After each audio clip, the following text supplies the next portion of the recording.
Hey friends, welcome back to another episode of Theology in the Raw. My guest today is Munatsi Manyande. He is the executive director of the Dash Network, which exists to glorify God by providing care to one of the most vulnerable populations in America, namely people seeking asylum. So please welcome to the show with the one and only Munatsi Manyande. I'm here with Munatsi, my new friend, as of 5 minutes ago. we got in touch through a mutual friend several weeks ago, I think, and I just immediately, I get a lot of recommendations for people to be on the podcast, and I immediately, I'll check out what they're doing, and sometimes it just doesn't fit or just don't have space in my schedule. But man, I looked at your ministry, and I'm like, man, this looks really incredible. So thank you for coming on the podcast. Why don't you give us just a backstory about who you are and how you got into the work you're doing now? Thank you, Preston. Appreciate you having me on the show. The story of Dash is one that obviously is near and dear to my heart. Both as a believer, but also just from a personal standpoint. So my backstory in a minute or so is I was born and raised in Zimbabwe. Zimbabwe is a small country in southern Africa. And raised in a Christian family. My mom, even became a pastor when I was pretty young, and so grew up in the church. And my mom also has a huge heart for the disadvantaged and the poor and people that have just been through really difficult life circumstances. And so grew up with my mom, always, ministering to people and trying to help, those that were less fortunate. She was helping, paying, fees for kids to put kids through school, always helping, widows, to kind of find their feet after their husbands had passed away and things like that. And so I think just grew up believing that there was always a strong link between being a believer and actually, looking out for, those that might be disadvantaged. I left Zimbabwe, at the age of 18. So I went to, school, all the way through high school in Zimbabwe, and then got an opportunity to come to the U.S. to go to college. Mm-hmm. And so I went to a small state university in Missouri, just outside Kansas City, the University of Central Missouri. And, really just went there because my older sister had gone there, ahead of me. It was a real small rural university where I tell people all the time, I think if I'd known how rural it was, in advance, I probably would have tried to go somewhere else because I'd grown up in a big city, and so that was an interesting experience. But I ended up loving my time at the University of Central Missouri. After finishing school, college, I moved back to Zimbabwe.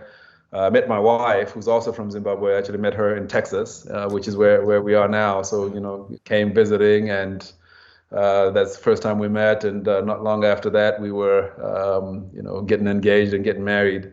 But we moved back to Zimbabwe, after I was done with college. We have 3 young kids, all of them born, back home, and it's been a really neat life, and the Lord's been real gracious to us. How my kind of story ties into the work that we're doing with Dash is that I, I've always also had a, pretty, politically conscious mind, and always been aware of what's going on around me and the impact of politics and things like that. And I think, to be honest, having spent several years in the U.S. as well, there was lots of things about the democracy that the U.S. is that I liked and admired, and that was very different from, kind of what I'd grown up, seeing. And so I think part of me, wanted to see, kind of that better brand of democracy in my home country, in Zimbabwe. And so that led to me getting involved, with a group that eventually became, an opposition party. And moved back to the U.S. About 6 years ago permanently with my family this time.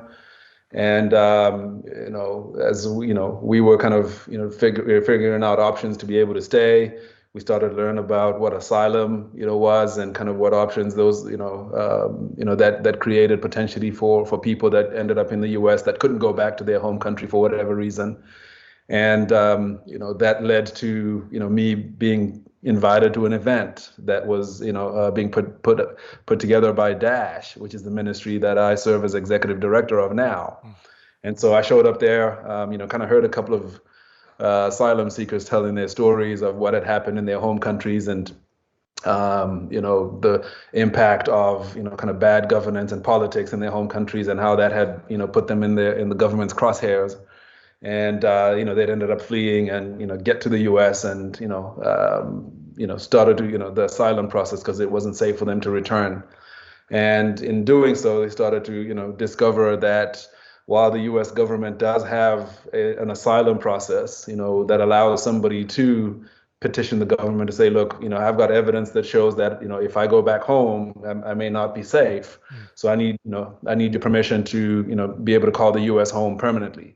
So the government has this process that's been around for decades, and when it works out and it's done right, when you come out on the other end of it, you become you become a U.S. citizen. So great policy in my opinion, and one that I hope is never abolished, because we are meeting people all the time that need help and need a fresh start. The challenge that we have now in the U.S. is that the immigration system is broken. I think everybody knows that, and it's extremely inefficient, and there's a lot of conversation, and sometimes it gets pretty political when people have these conversations. But ultimately, what happens is it's a broken system where somebody that is a legitimate asylum seeker, that is needing that refuge from the U.S. government, gets here and maybe eventually gets granted the status, but they end up being exposed to 2 or 3 years typically of potential homelessness, because you can't work for a couple of years when you're an asylum seeker.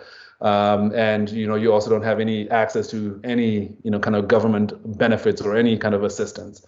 And so we've got this system in the country that says, hey, if you really are in danger, you can come into the U.S., and as long as you can demonstrate that yours is a legitimate case, we can allow you to call this place home permanently.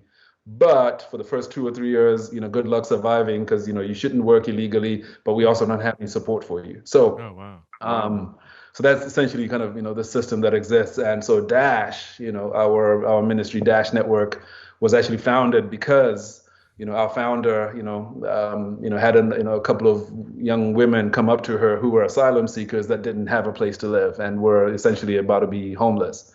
And so she started to kind of help them out, and her took them home with her.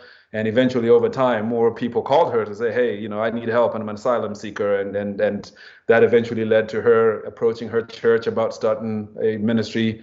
And the ministry eventually in 2017 became a standalone, ministry nonprofit. And that was about the time that I, came on board. And so I've been serving as executive director of Dash for, since about then. So fairly new. Thank you for that. That's super clear. Can you give us a definition? Like, is there a strict definition of an asylum seeker? You kind of hinted at it along the way, and I think most people kind of have a pretty good idea. But what does it take to qualify for an asylum seeker? That's a great question. And so, essentially, somebody is defined as an asylum seeker if they can demonstrate that them returning to their home country would endanger them or their family in a significant way. Okay. And you typically there are three, essentially the government kind of allows for three different kind of reasons for persecution. Okay, one is for if it's political opinion. So for example, you live in a country where there's a brutal dictatorship, and you hold opposing political opinions and beliefs, and are vocal about those things. And unfortunately, we still live in a world where in many parts of the world that can be grounds for you being put in prison, that can be grounds for you disappearing or you being killed, or just being harassed in significant ways. So political opinion is one. The second one is what they call religious opinion, right? So again, you'll hear stories of somebody maybe that lives in a country that is not a Christian nation, for example, or that's not predominantly Christian, and then they do convert to Christianity, and sometimes that puts people in harm's way because in certain places you die for that, unfortunately. Okay, and then the third one is what they call membership up to a particular social group. So that means, if you find yourself in danger because you belong to a particular tribe in certain parts of the world. So maybe it's a minority tribe that's been under attack by a different tribe for a long time, and so you're not safe because of that. If you find yourself,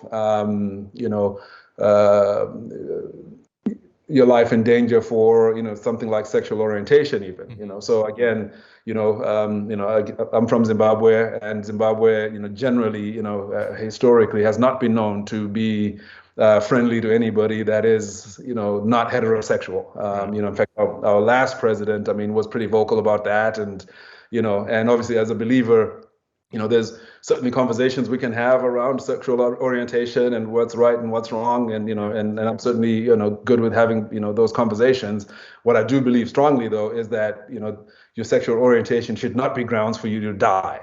So sometimes there are people that end up here in the country because of their sexual orientation and saying, look, I don't feel safe returning because here are some documented evidence I can prove to show that I've actually been in danger because of my my sexual orientation. So that becomes kind of under that third group, which is membership to a particular social group.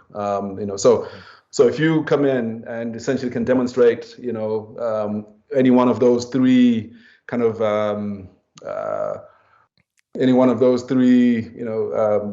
kind of issues, your political opinion got you into trouble, your religious opinion, or membership of a particular social group, then you can petition the U.S. government for asylum. And asylum is basically you saying to the government, I can't go back home, and so I need a fresh start. I need a new place to call home. And so the government can grant you that status. Once you're granted that status, it puts you on a path to American citizenship, and you can basically call the United States home for good, and eventually can vote and just participate in life in America like anyone else.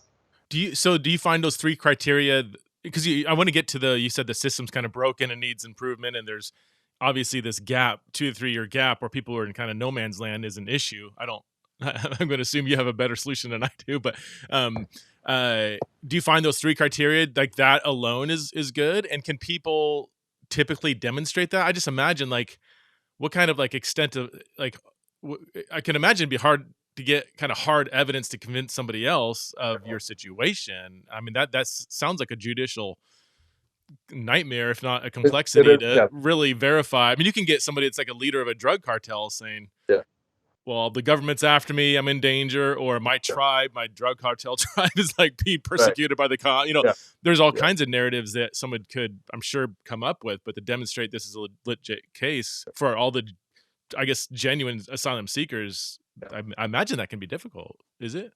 So it is. And so that's why, statistically, when somebody, is seeking asylum, the success rate, kind of when you look at the global success rate in the U.S. is under 5%. So under 5% of applicants of asylum are able to sufficiently demonstrate, their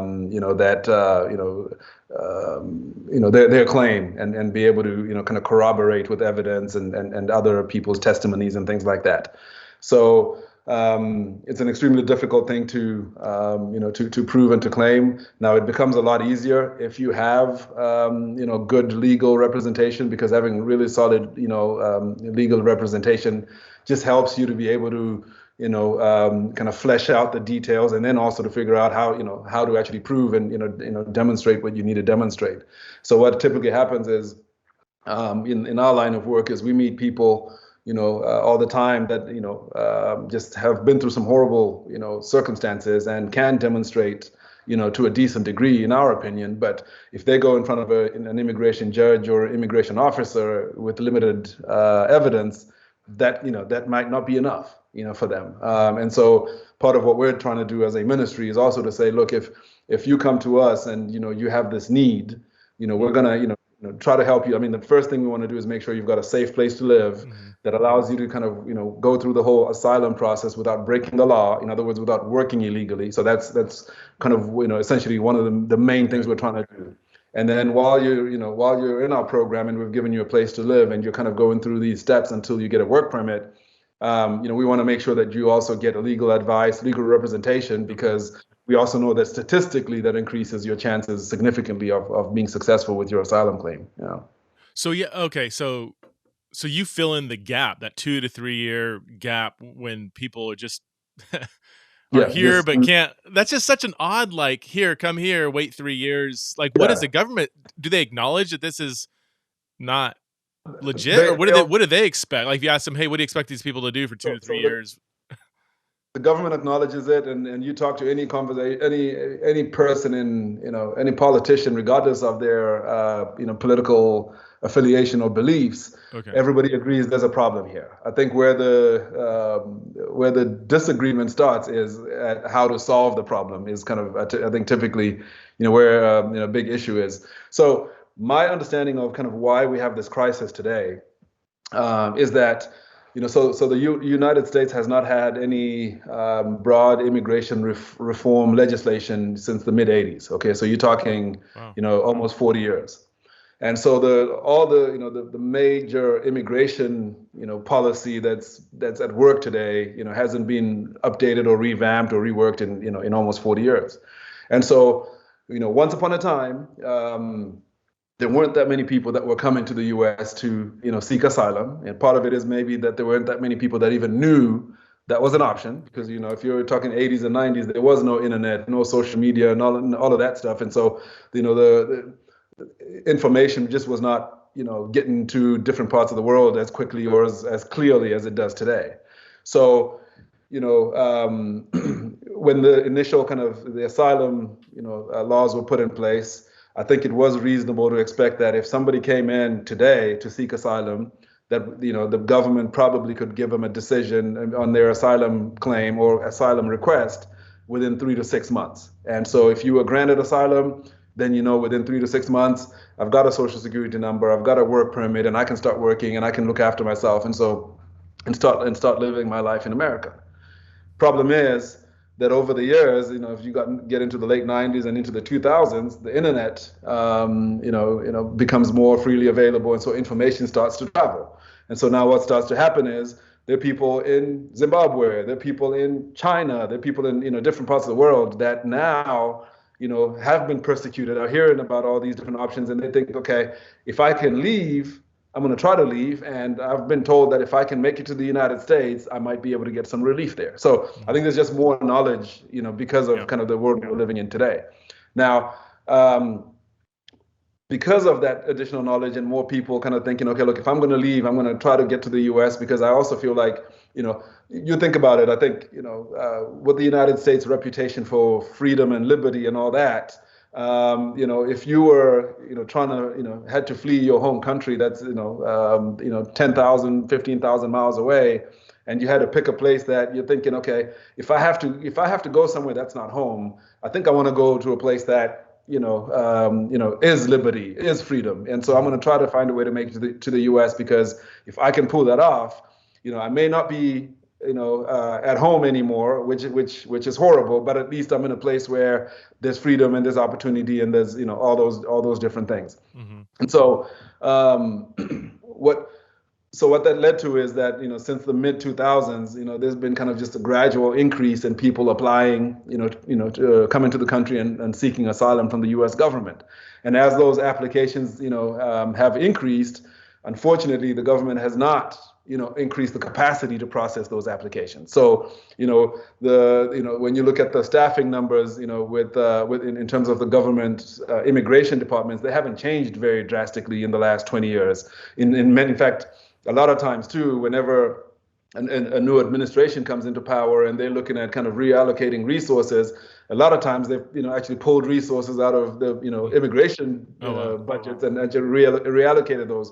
So essentially, the crisis that we see today has been kind of a long time in the making, simply because we've allowed for a huge backlog to be created. And so a system that was designed initially to allow you to come into the country and get an asylum decision within a matter of months is no longer able to do that because of the backlog. And so now people have to, wait, years before they actually get a decision. And unfortunately, when you come in to seek asylum, as soon as you submit your asylum application today, you do not get a work permit, simply because you've submitted an asylum application. There's still a waiting period before you can apply for a work permit and all of that stuff. So though that's kind of a lot of what's contributing to to the challenges that we're facing today. So imbalance of funding plays at least a role. Like a lot, I mean, like I'm going to imagine there's just lack of personnel to process the paperwork and everything, which is due to funding largely, right? I mean, funding, and also just a perspective that maybe this isn't as important as other things. I mean, I wonder what if the government tapped into the $1 trillion military budget just a little bit, right? Maybe 10 billion. I don't know, just some pocket change. Hires more people. I don't know. Right. Is that too simplified? Or I mean, is it? Would you say that? I guess the root issue is it's just not as high of a priority as many other things. I mean, absolutely. I think ultimately, I think there isn't really the political will to fix this, in my opinion. And like you're saying, there are a lot of other things that government and legislators are looking at that are considered to be more important and higher priority. And that I'm not it's not my place to say that's wrong or right, because I understand that life is all about trade-offs. Yeah. But I don't think there's the political will at the moment to deal with it effectively. Because if there was, I mean, this is America. I don't know many things that America, when Americans have put their minds together, towards something, things get done. So yeah. I want to come back to that an immigrant perspective on America and the social issues. But are there? Does the system give priority to certain countries from which asylum seekers are coming from? Is there, for lack of better terms, equality there, or is there other problems there? That's a great question. So, as a general rule, anyone from anywhere in the world can, come in, and petition the government for asylum, right? But naturally speaking, it's going to be extremely difficult for somebody who's a British citizen, for example, to show up in the U.S. and say, "Hey, I'm here to seek asylum," just because of kind of what we know about human rights and all of that stuff, in Great Britain, right? And so so technically it's open to everybody. But what you'll find typically is that the vast majority of your applications are coming from certain countries. Okay. So there's a number of African countries that have, where we see a lot of numbers. There's obviously, countries in the Middle East and Asia that we'll see, some good numbers from. And then also, obviously, in the last 15 years, there's been more and more people coming from Central America, kind of that Northern Triangle, that have been coming to seek asylum. So anyone can apply, but what we will find is, depending on kind of what's going on globally, sometimes there is some prioritization that will happen. So, for example, once the war in Ukraine broke out, there were some kind of special measures that were put in place that allowed, Ukrainian citizens in some cases to be able to kind of fast track the process and come into the country and seek asylum and all of that stuff. We also saw that, last year, with Afghan citizens after, the U.S. Army, the U.S. government pulled all the, the military out of Afghanistan, and there were some complications there, obviously. So depending on what's going on globally, from a policy standpoint and, some of the foreign engagement stuff, the government is capable of kind of giving, kind of special dispensation to certain citizens of certain countries, but that doesn't typically last forever, and it kind of, it just depends on, the kind of crisis that's being handled and at the moment. But as a general rule, anyone from any part of the world that that feels unsafe has an opportunity to come and petition the U.S. government. Okay, so as long as so one country over here, another country over here. I'm not going to use examples because that's not the point, but like, as long as there's kind of equal evidence of conflict and legitimate, reasons for why they might seek asylum, there's not like a priority given to certain parts of the world over others, as long as, okay. No. I'm curious with your own story. How were you in that limbo 2 to 3 year, like, and what did you do when you were seeking asylum but weren't quite verified or given full citizenship? What was that like for you? So, for me, that limbo process, I mean, that's something that I had to deal with my family Okay. for a little while, and so part of what was helpful for me was we actually had family that we Okay. could stay with for a little while, and so that it helps obviously if you're not under pressure, Yeah. to pay rent and that. So that was something that that I'm still very grateful for to this day. But we still, spent a lot of time just sitting and waiting, which was extremely frustrating. We had some savings, but again, I don't know Mhm. anyone that has 2 to 3 years worth of savings, kind of just sitting around. And so you're dealing with that insecurity, financial insecurity. Kids are in school, but there's a lot of needs that that need to be paid for, and you kind of consistently worried about that. It helped, obviously, to have a really strong, kind of attorney, somebody who was really experienced and who knew what they were doing, because Okay. that in some ways also helped kind of shorten the waiting periods to an extent. But there's still quite a bit of waiting you got to do. And then eventually, how I connected with Dash was, actually being invited to an event that Dash was putting up, and then, came there and decided, look, I've got a bunch of time on my hands. I might as well volunteer. So I started to volunteer with Okay. Dash as a way to kind of keep myself busy and give myself something to do. And obviously didn't realize that kind of God was opening kind of a new chapter, in my life at that, through that connection. So having for asylum seekers, having some kind of family or even just relational connections in the country already, that's probably a huge means of how they can survive. It's a big deal for sure, Yeah. because having people that are either that have emigrated ahead of you, or people that are American Mhm. and kind of know the system, just helps you to be able to kind of prevent Yeah. making certain mistakes that you might make, but also you're kind of making decisions being able to rely on some pretty informed advice, and so that's a Yeah. huge. So even with our work with Dash, what we'll, if you, go on our website, you'll read how we'll talk about, the main, what we're seeking to provide to asylum seeking families and individuals mainly is housing, number one, Okay. because, we don't want you, in the streets and, you being homeless if you, Mhm. if you're a legitimate asylum seeker. Number two is food. Again, if you can't work, you can't pay for housing, you can't pay for food. And then number three, we talk about friendship or community. And that's us Mm. saying, okay, we want to kind of bring you, closer to, friends and kind of the body of Christ that can essentially substitute, if you don't have any family, but we can, bring the body of Christ, close to you. And now you do actually have resources and relationships that you're building that could be very useful for the rest of your life in America. So that's the three main areas: relationships, housing, and food. And Food, and yeah. then also, and then social services, Okay. social support too now. So that's, additionally, but those are the main three that we talk about. Yeah. And so I'm curious. I mean, that's how many asylum seekers are you able to care for? I mean, I imagine financially, that's a lot of money. I mean, do you have to raise a lot of money? And the more money you raise, is that the more you can take on? I mean, is it really again comes down to a money question? For the most part, yes. So yeah, it's not a cheap proposition. Now, I think we've been doing this for a while, to where we're kind of comfortable about Hmm.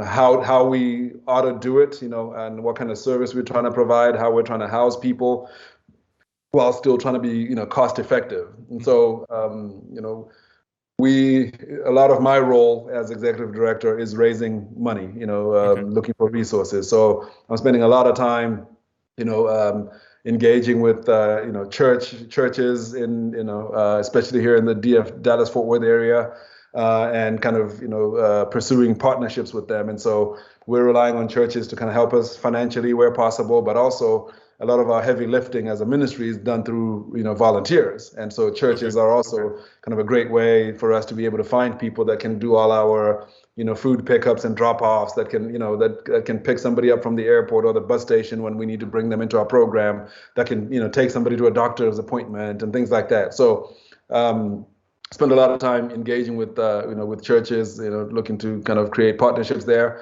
And then also, as we've grown, we've started to engage more and more with foundations that have Okay. so capacity financially to support us. And then we also get a pretty significant amount of our budget now, about a third, coming from kind of individuals and Okay. families and people like you and I that will say, hey, look, I'm going to go on your website and I'll give you $100 a month, or 125 a month, and I'll commit to doing that for the next 3 years or so.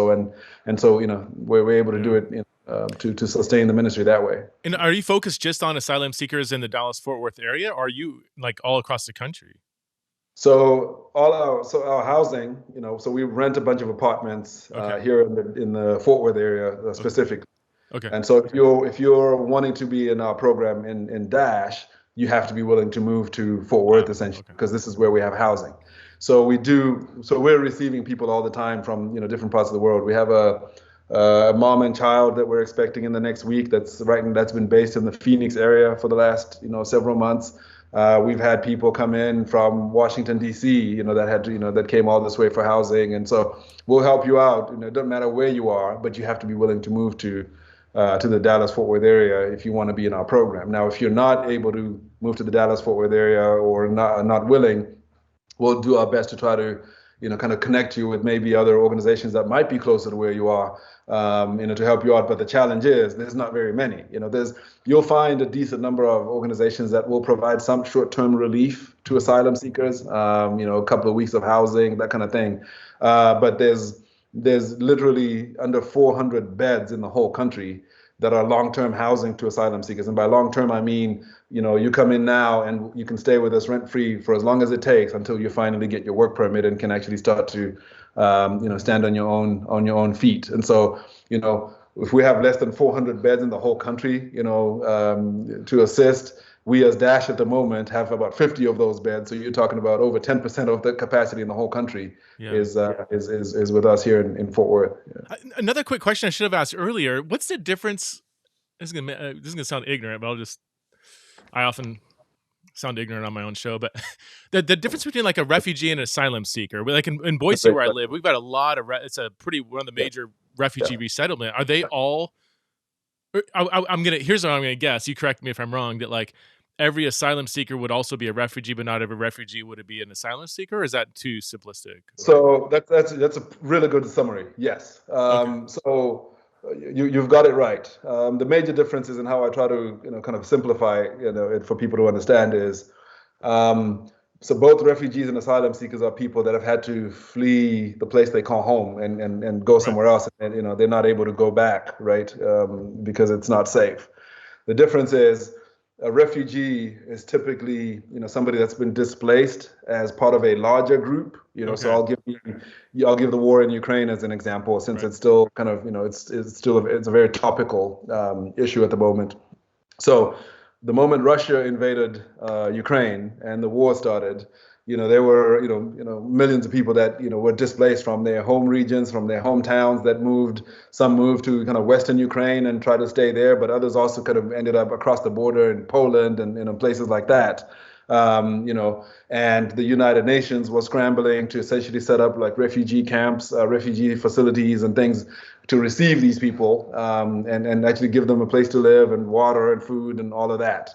So, when you've been displaced as a large group of people like that, so somebody from Ukraine, for example, would typically, be treated more as a refugee. So there's a kind of it's a larger group that's been affected, and it's a larger group that's being assisted. And Okay. so what happens, and the United Nations is kind of leading that whole process. And so the United Nations is then in conversation with the American government, the Canadian government, with the British government in Germany and Australia and places like that, to say, okay, we've got all these, 800,000 Ukrainians, that need relocation and need a place to go. And the U.S. government and through the president will make a declaration and say, okay, we are willing in 2023 to, and I'm just giving an example, we'll accept 100,000 of those refugees from Ukraine. Okay. And once they've given that number, the United Nations is responsible for kind of helping with the vetting process and all that stuff, and determining who amongst the 800,000 people that are in Poland that are Ukrainian are going to be allowed to come to the U.S. and essentially start over as refugees, here in America. Okay. So it's a whole process. And then, if you're one of the individuals that's been selected to come out of Poland and come to the U.S., so you're going to come to Fort Worth as an example. You The government is kind of assisting with that whole process. They put you on a plane that you're not paying for at that moment, and you arrive at Dallas-Fort Worth International Airport, and the government has agencies all over the country. So you've heard of World Vision, Catholic Charities, and other organizations like that, who essentially are contracted by the government to receive you when you arrive and also kind of help you with your transition into life in America. So when you come out of the airport at Dallas-Fort Worth International, there's somebody from Catholic Charities. There could be a staff member, there could be a volunteer that's got a sign that's got your name Preston, written on it. And so now that's who you're going with, and they take you to an apartment that the government's paid for several months, that they've found volunteers and people to furnish and all of that stuff. And so they kind of move you into that apartment. If you have a spouse and children, they help you figure out how to enroll your kids in school and all that stuff. But also, as soon as you arrive, you're eligible to work, you're eligible to get a social security number and all that stuff. And so that whole process is, kind of fast tracked. And then you also do get several months of government funding, so some kind of monthly stipend as well, just to kind of help you, because obviously if you arrive today, you're not going to find a job today, so you need a little bit of kind of a runway to kind of help you, before you can be independent. So that's kind of the process, when we're talking about somebody that's classified a refugee. Okay? So it's an entirely different process, really. It sounds like it's way more beneficial to be a refugee than an asylum seeker who's not a refugee. I mean, that sounds bad to say beneficial, but as far as I mean, obviously, somebody that's been a refugee, that's been displaced and ended up maybe being in a refugee camp in a foreign country for 2 or 3 years or 5 years. Obviously, that's a horrible situation. But I think once you arrive in the U.S. There's a lot more. As a refugee, I think you've probably got a little bit of a better deal than somebody that's an asylum seeker. Because an asylum seeker now, and I'll give you the contrast. So an asylum seeker also, has been displaced, can't go back home, and they're not necessarily part of a large group that's been displaced. So maybe because of your particular religious belief, as Preston, you've had to flee, or because of your particular political opinion, you've had to flee. So you found a way to get yourself out of the country. To be an asylum seeker, you have to get yourself onto U.S. soil by yourself. So the government's not helping you with that process, whereas as a refugee, you're getting help to get onto U.S. soil. As an asylum seeker, it's your responsibility, and you cannot request asylum until you're on U.S. soil. Okay. And then once you're on U.S. soil, you also do not automatically get a work permit and social security number simply because you're on U.S. soil. You've got to go through a whole application process, and that's where you're subject to the backlogs I was talking about earlier. And that's why you now end up finding that people have to, sometimes wait about 3 years before you're finally able to work and actually start looking after yourself. So what we at Dash are essentially trying to do, is kind of be for asylum seekers what the government is for refugees. Got it. Okay. This episode is sponsored by Camp Rockmont. Okay, so I've had some life-changing experiences at summer camps growing up, both as a camper and also as a counselor, experiences that really have shaped who I am today. This is why I'm so excited to let you know about Camp Rockmont. Camp Rockmont is an interdenominational Christian summer camp for boys ages 7 to 17, and it's located in the beautiful Blue Ridge Mountains of North Carolina.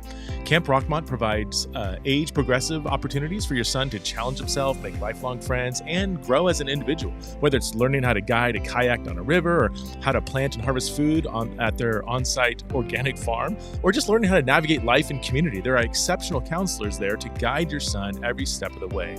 And over 90% of parents report that their sons grew in self-confidence and independence even after a single session at Rockmont. Now, like you, I could be a little skeptical of camps. I want to know who's in charge, how is it run, and so I reached out to the director just to get to know him a little more. And dude, this guy's an awesome guy, and I just loved hearing his heart for camp and for the different boys that he's walking with. And he also happens to be an avid Theology in the Raw listener, which isn't why he's awesome, but I don't know, it's kind of an added benefit. So Camp Rockmont offers 2, 3, and 4 week sessions designed to help your son thrive. Now, to receive $300 off any session and to learn more about Rockmont, you just go and visit rockmont.com/Theo, Theo. That's rockmont.com/Theo. All the info is in the show notes. This episode is sponsored by Biola University. Biola is consistently ranked as one of the nation's leading Christian universities. It has over 300 academic programs at both the undergraduate and graduate levels, which are available both in Southern California and online.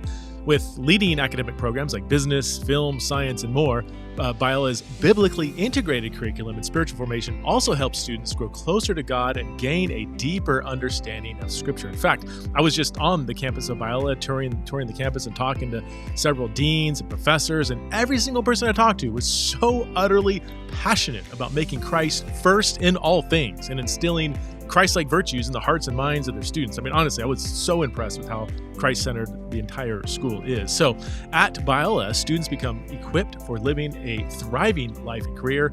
They'll also learn how to articulate their Christian beliefs, and most of all, they'll be prepared to serve as God's instrument in their communities and around the world. Now, through May 1st, 2023, if you use the promo code Preston, okay, my name, Preston, that will waive the application fee for any Biola program, okay? So promo code Preston, waive the fee. Some restrictions might apply. Just visit biola.edu for more information. Is there some gray area on whether, because I would imagine asylum seekers are also coming from areas that have conflict. It's not just like, yeah, my neighbor is trying to kill me and I need to get out of here. There's something bigger than that, but it hasn't been, it needs to be officially declared by the U.S. government. This is a conflict zone. Is that really the big difference? I think the United Nations got to be involved in that whole, kind of process. So, so I think that's one of the, the major differences. So it's like Mexico, I don't think has been, you wouldn't be able to be a refugee from Mexico, but obviously, with cartel and this, that, there could be a lot of... We've helped people that were in the country seeking asylum that were from Mexico. Yeah. So you're 100% correct. So if you're from Mexico, you can't come in as a refugee. You can as an asylum seeker, and that puts you you may be in just as much danger, but it's not a nationwide conflict zone. Okay. Exactly. Okay. Oh, Exactly. Oh man. I mean, it's actually really helpful. Thank you for that. So that's where the gap is, and that's where you guys come along and fill that gap.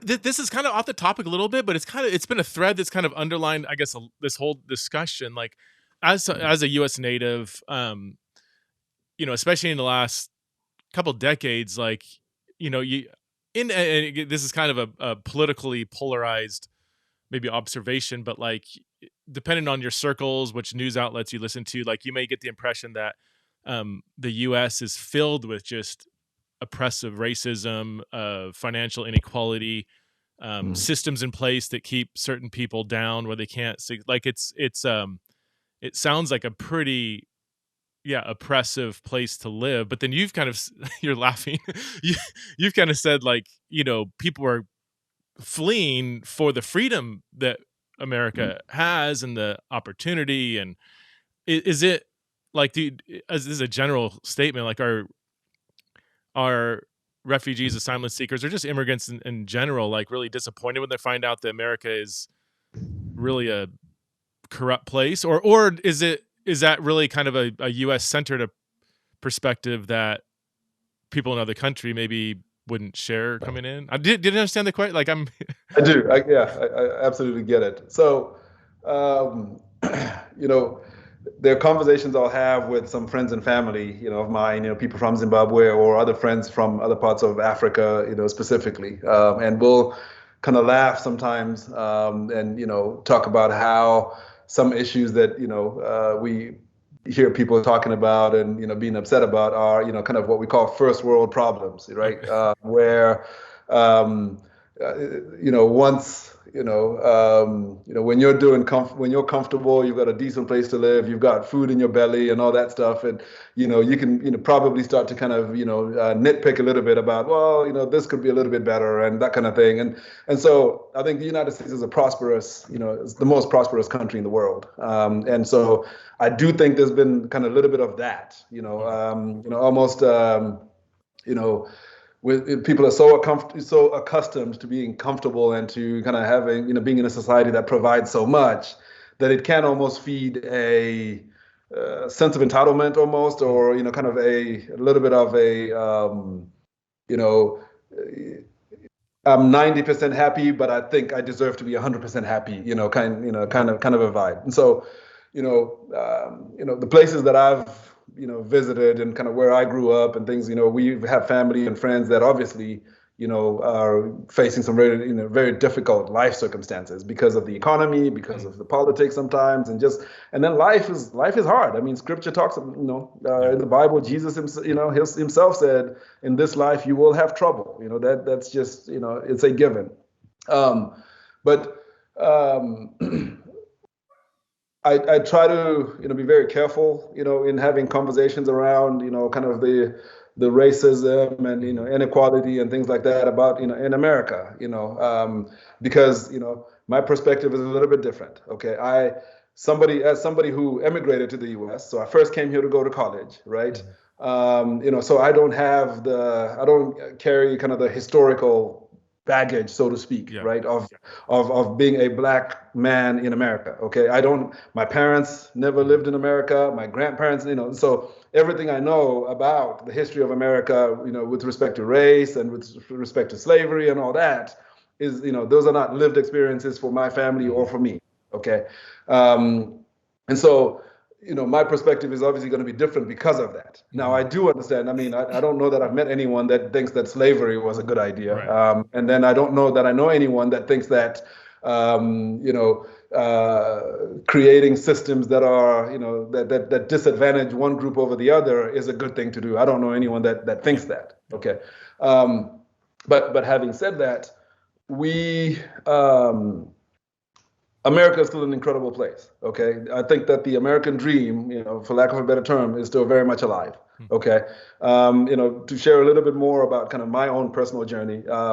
So once I, moved back with my family, and started to kind of get involved with Dash, simultaneously, I was able to get involved, with a small business that, somebody had started that they were trying to grow, and I was able to kind of get in there and partner with them, and so, I work, as executive director. I serve as executive director of Dash, but I also run a small business, and that business, has been growing, and it's allowing me to be able to do certain things for my family and to, for other people too. Hmm. We've got, people in, Zimbabwe that we're kind of helping with, put them through school and things like that. And all of that is, quite honestly to me, things that are happening really because of being in America and also being willing to actually go in and put in the work, Hmm. and get to work. And so, um, I don't think that the American dream is dead, to be honest. In fact, a lot of immigrants are still seeing America as the one place, that you can go and actually make something of yourself, even today.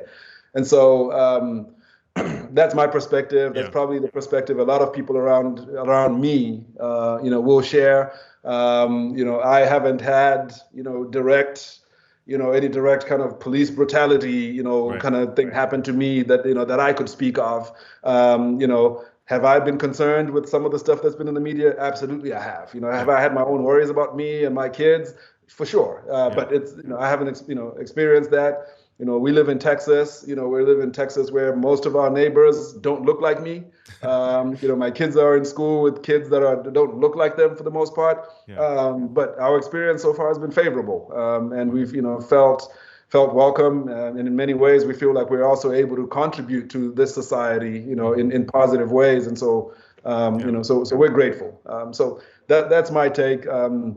I do think that we're, obviously living in a world where sensationalization of stuff is a big deal, regardless of where you stand, Yeah. kind of politically and things like that. And so I think that's something we've all got to be, really mindful of. But I think America is still a great place. I Yeah. think it's still growing. There's still lots of opportunities, and, God's blessing is still here, I believe. Yeah.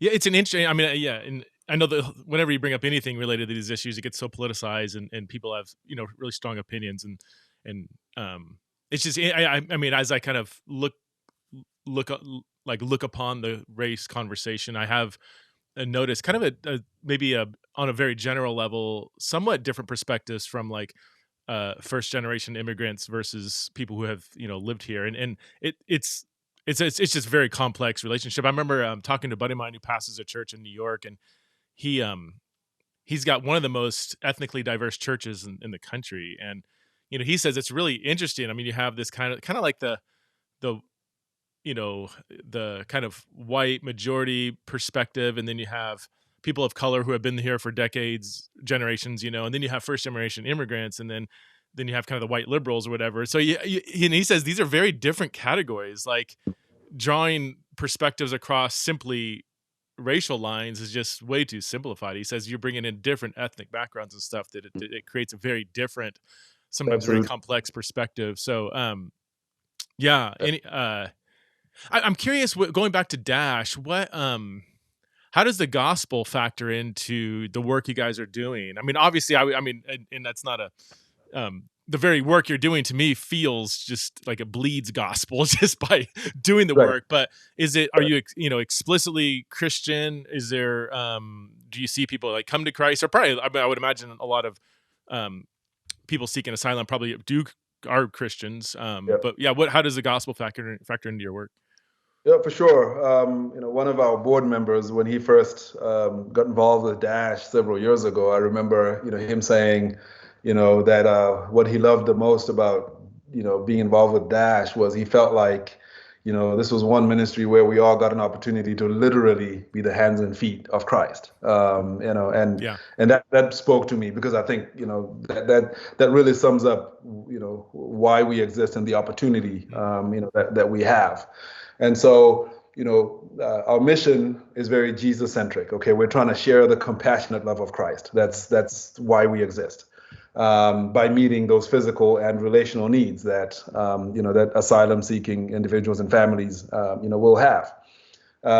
We're doing that because we want every person that we encounter to actually feel the love of Christ, so that we can talk about Christ and why we're doing what we're doing. So, if you're coming into our program, you don't need to be a believer. You don't have to be Christian even for you to come into a program. So we've served people that were atheists and agnostic. We've served people that were, believers from a certain kind of denominations.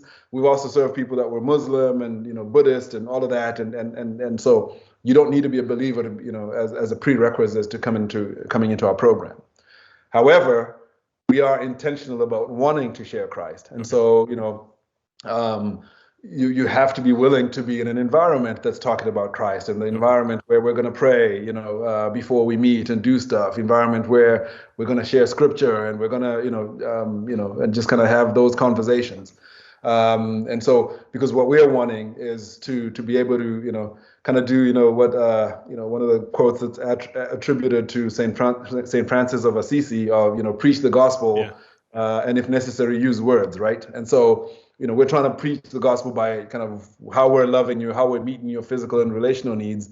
And then also, by the way, let's just talk about where you're at spiritually, because what we're also learning too is that, the poverty, that somebody faces when they arrive in a country and can't work for a couple of years, 2 or 3 years, is not just a financial, physical poverty. That there's also a real spiritual poverty that only Christ and the Holy Spirit can heal. And so, we're trying to point people to Christ as much as we can. We have, in our budget, a position that is specifically, to hire somebody whose job is to almost kind of be like a Dash chaplain, kind of pastor type person, where their job is just to kind of get to know every single resident and their families and get to know them and kind of learn about how we could be praying for you, and also be having the conversation around, so here's, from a biblical standpoint, here's what you ought to be thinking about and praying about, and also that reminder that, okay, you're here as an asylum seeker and you've obviously been through hardship, but also kind of those reminders that Scripture promises that we're all going to be go through hardship. And then there's also examples of people that went through some very difficult circumstances themselves in the Bible, and how kind of God saw them through and all of that. And so we really are wanting to create that those opportunities for those conversations. So we have Bible studies, we have women's small groups, some devotional stuff we're doing and things like that. Some of those stuff you opt in if you want to, you can, and but we try to encourage that you do, because ultimately what we're wanting is to preach Christ. And I think the ultimate victory for us is not that we were able to give you a place to live and give you food to eat, but ultimately we were able to point you to Christ so that you can make a commitment for your own salvation. Or if you've been in a place where, spiritually you're not where you once were, we want to create an environment that hopefully gets you reconnected with Christ, so that by the time you've graduated from our program and moved on, you're in a better place, emotionally as well and spiritually as well. Yeah, I would imagine that all the people you work with, their first entry point in the U.S., they are faced with a very extremely good picture of the church, the body of Christ, right? I mean, here's people coming along, a lot of volunteers dedicating their own time to helping them to you're embodying the God, like you said, you're being the hands and feet of Jesus in a real explicit, blatant way. Like that's gotta be, is that really have a good impact on people that maybe weren't raised in a church, or maybe they weren't sure about the Christianity of America, or So I mean, that's the hope. yeah, Obviously, that's what we're hoping and praying for. I think the reality is that's not always the case. sure, I think obviously, the kind of the sinful nature of man, the fallen nature of man. We will encounter sometimes, people that are maybe not seeing things the way that we thought they would see things, and some kind of sense of entitlement a little bit. Well, you guys gave me a place to live and gave me, food to eat, but you didn't do enough for me to be able to, send money back home to my loved ones, or, things like that, because there's yeah, always going to be needs. yeah, So I think it depends, but quite honestly, the people that we've served that have, kind of come in as more mature believers, I think have really, seen the gospel in a different light, and also seen God in a different light. And so yeah, we've had many people testify to say, look, when I arrived in this program, I was broken, and not just physically and mentally, but also spiritually. And, the body of Christ coming around me, and the relationships that I got into, and the Bible studies and the conversations that I was involved in, and the prayer I received, I'm leaving this place now that I've got a work permit and I can look after myself in a much better place and much stronger spiritually. And, I've plugged into this local church that I met through Dash, and I plan on staying, with that church, for as long as possible, and things like that. And that's always a real blessing, when that happens. But we are dealing with people, and, yeah, sometimes, what we're trying to convey is not always received the sure, way, yeah. that we want. Yeah. Humans are humans. So Yeah. you partner with a lot of churches in the area, like a lot of churches that you're involved with, and they like supply volunteers. And how else are churches involved?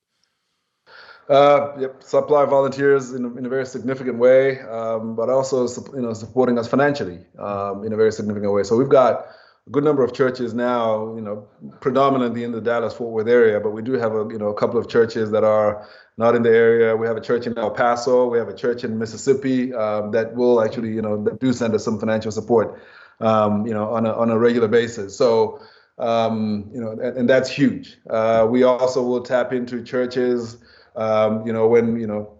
when one of our residents is, finally has a work permit and they're ready to work, and we're trying to find, work for them, we'll try to tap into the networks too, because, Yeah, obviously churches are, made of people, and in churches, some of the people there own businesses, or, sure, know somebody who's looking for somebody with a, specific skill set and things like that. And so we'll try to, tap into that network. But what we're also trying to do is create environments as well for the local church to kind of experience kind of international missions without having to get on a plane. And so we're trying to also, create environments for people to come and get to know, our residents, and kind of serve, in very relational capacities. In fact, tomorrow night, we're being hosted by one of our church partners, in an event that we call our Dash International Worship Night. So we do this once a year, where we'll get together on a Saturday night and actually just have a worship, kind of worship night, a night of worship. And a number of our residents are going to lead worship in their languages, or, kind of in their culture and things like that. So I mean, there'll probably be, 10 different languages spoken and songs done in different languages at this event. And this is an event where we're, kind of inviting all our church partners and everybody, the body of Christ at large in the area, to say, hey, come check this out, because this really is what we believe a glimpse of what heaven's going to be like, when we finally get there. Because heaven will not just be Americans. It will not just be Zimbabwe. citizens. It will not just be black or white or whatever. I mean, we're all children of God, and coming from different backgrounds, different languages, and all that. And so I'm trying to also kind of give the local church a taste of that, just because I think it's good for all of us if we can experience it. That sounds awesome, man. We'll love the work you're doing, and thanks for yeah. I've just learned a ton just in the last hour from all these questions I had, and just sounds. I just love gospel centered, tangible ministries like this. I remember visiting an incredible ministry in outside of in Kenya, and actually all across Africa, called oh, got the blank on the name. I think it's Care. They do a lot of like free medical like surgeries as an Okay, yeah, expression of the gospel. And I remember the people there saying, they say we never need to convince people about Christ's love for them because we lead with demonstrating that. We don't need to say, and come on, like Jesus loves you, this yeah, invisible person in the heavens or whatever. It's like, no, they've done this yeah, like incredible work for free, and people are looking at them dumbfounded, like, why are you doing this? Like, oh, well, let me tell you about the love of Christ. So when you lead with tangible embodied love, the verbal declaration of that love just comes really easy. You don't need to do a lot of apologetic, absolutely. convincing them. So love the Yeah. work you're doing. How can people help out? I mean, again, I'm thinking financial gifts, volunteers, and even that it's interesting what you said also, like if somebody has, say, a business anywhere in the country and like, Yeah, hey, I would love to employ some people once they do get a citizenship, like that, it sounds like that's absolutely. to have those Yeah, leads available would be yeah, good as well. Or yeah, go yeah. ahead. Whatever else, how else people can help out. Absolutely. Yeah. You know, we I tell people all the time, that if you have a specific gift that you've gotten from God, a talent or a gift, there's a really good chance that we're going to be able to use it. In fact, we have an in-house, our own kind of ESL program that we run in our ministry Okay. that didn't exist until one day I went and spoke to a small group at a church, and a lady came up to me and said, "Hey, I don't, I'm retired and I don't have very much money. So I'm not in a place where I can make any significant financial donation, but I have 40 years of teaching English as Oh a second wow, language. yeah. Could you guys use that?" And I'm looking at her like, could we, And so, she helped us put together a program because we didn't have one before. And we were essentially just trying to refer all our residents to kind of other people's programs. And that wasn't always convenient. And so if you have a skill or, gift that you would like to use, there's a good chance that we could find something to do with that gift. And so please do reach out. We'd appreciate all manner of financial support. One of the things we're working on right now is we're under contract to buy a 6.2 acre lot of land here in Fort Worth, with the hope that we're going to be able to, in the next few years, actually build a number of kind of fourplex units that we can actually own, so we can move away from being tenants, because at the moment every housing unit we're just renting. So Oh we yeah. want to own our own own our own property, have all our residents living in one location, have our offices in the same place, and classrooms and all of that, in one place. So we're in the process of actually kind of, working through the zoning, with the city, because we need a zoning change to be able to close on it. So that's something, we'd appreciate prayers on over the coming months for sure. But yeah, being able to reach us through our website, dashnetwork.net. We're also active on Instagram and Facebook primarily, so you can reach us through there as well as Dash Network. Yeah, if you have questions, that's a really good way to reach out to us. But also, you can send an email from our website, send a note, and we'll always be able to call you and have a conversation. But really, just wanting to we need all the support we can get, but beyond that, also just hoping that this conversation kind of helps people understand better what's really going on, with asylum seekers and kind of the differences between asylum seekers and refugees, and also just hoping that people understand that the conversations are a lot more nuanced than is typically available in media and in conversations. Just because sometimes I'll hear people talking about, well, we need to just close down the border and do all this, and so some of the solutions that are out there sometimes feel like throwing out the baby with the bathwater, and I don't think that's it. So just wanting people to know and understand. Been able to in the last year or so, get involved more in some advocacy work with, elected members of Congress and things like that. Just, hey, look, we need you to understand this, and we need you to understand that, we think this could be solved by, just making this one change to the law and just trying to engage as much as we can. And so, again, if you're connected to, you're an elected official, maybe that you think, we could have conversations with, we'd love the opportunity to, to do that. So. Awesome.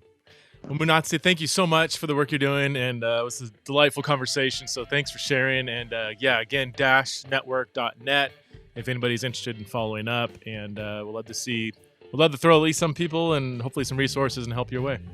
Yeah, that'd be great, Preston. Yeah, thank you for your time. This has been great. My pleasure. God bless.